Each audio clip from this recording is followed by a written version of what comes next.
Hello, I'm Bruna. I am PhD student in physics at Federal University of Santa Catarina, and I'm going to present you the work named Double Parto Scattering Mechanism for Associated Charm-anticharm and lepton production in nucleus-nucleus ultraperipheral collisions as a probe for photon density inside the nucleus. This work was developed by the PhD student Edgar, the Professor Emanuel de Oliveira, the Professor Roma Pazesnik, and by myself. My idea of this work is to evaluate the DPS cross-section in an ultraperipheral collision of heavy ions with 3 photons and 1 gluon in the initial state. Here we can see 2 photons interact and creating a dilepton pair, and at the same time a photon coming from the projectile nucleus interacting with the gluon in the target and creating a charm-anticharm pair in the final state. Such a study allows us to explore the photon distribution of the nucleus, as well the photon distribution inside the nucleus once we allow the target nucleus to break after the collision. Here is a plot of the photon distribution with dependence in the impact parameter, that is the distance between the center of the 2 nuclei. We plotted for 2 different parametrizations, one point charge distribution and another one more realistic. For the realistic parametrization, we adopted the Saxon model. We can observe that for larger impact parameter, both parametrizations are quite the same, but for smaller impact parameter, the point charge distribution presents the typical divergence at the origin, while the realistic distribution shows the photon flux going to 0 in the origin, and the maximum value is reached in order to nuclear radius.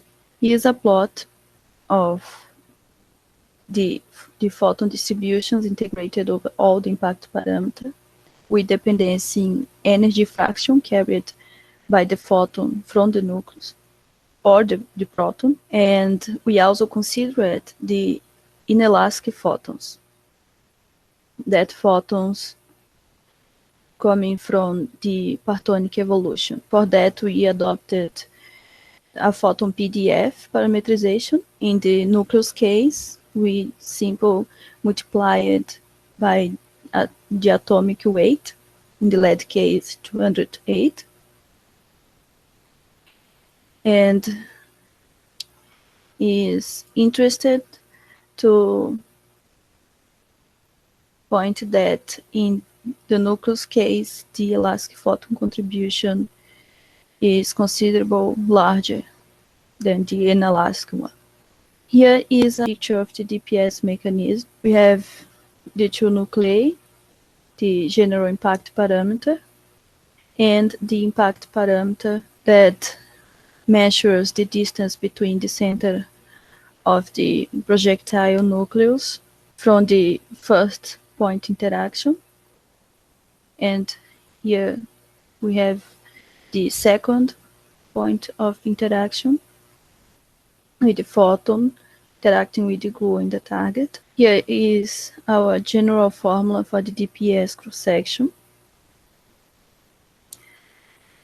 that is created with these 2 sub-processes based on the evaluation of the differential cross-section in the partonic level, one referring to the photon gluon initial state and another one or 2 photons initial state, differential in rapidity and invariant mass, and charm-anticharm rapidity in the case of photon gluon. Also the photon distribution, as well the gluon distribution, information is encoded here in what we call the effective cross-section. Our definition of the effective cross-section is this one. We integrate in all the impact parameter the overlap function, one for 2 photons and another one to gluon photon. The overlap function is basically an integration over the impact parameter of the first photon, in the case of the lepton pair production,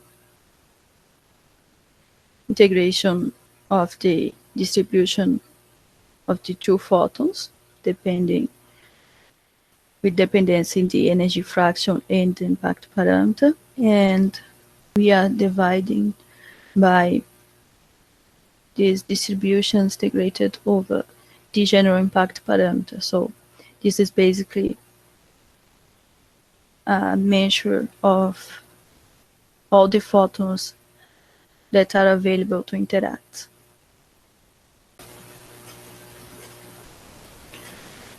Here is the effective cross-section plotted with dependence in the energy fraction of the third photon, that photon coming from the projectile that will interact with the gluon. We fixed the rapidity and also imposed that the energy fraction carried by the other 2 photons are the same. We can observe that for a small energy fraction, the effective cross-section increases. This means the DPS cross-section decreases. So the photon and the gluon hardly overlap. The minimum value, the effective cross-section, is also the biggest probability of the photon and the gluon interacts. For bigger energy fraction, the photons are typically accumulated in a shell in the border of the target nucleus.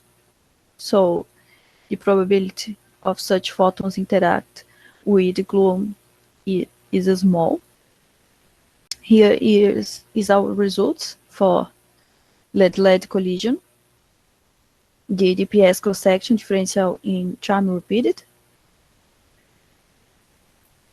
We can observe that the difference between the total cross-section and the elastic cross-section is very small. So as we previously predict, the contribution of inelastic photons are very small.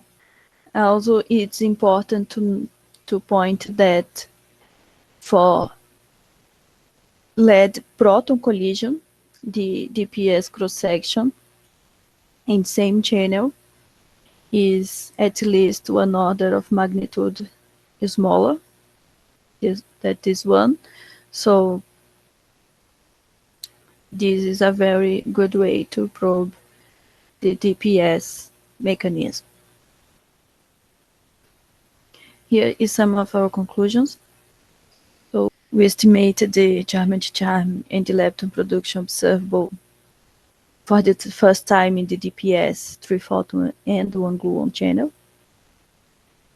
Is a way to probe the poorly known photon density inside the nucleus and its correlations with the gluon density. We assumed here that doesn't exist such correlations as a first step, but if the future data show a discrepancy with our simplified approach, this will mean that it's possible that the possible photon-gluon correlations currently neglected in the literature will need to be reevaluated, including pay more attention to the inelastic photons. This research was supported by INST, FAPESC, CNPq, CAPES, postgraduation program in physics at UPCs, and thank you all. I hope we can discuss this research in more details very soon.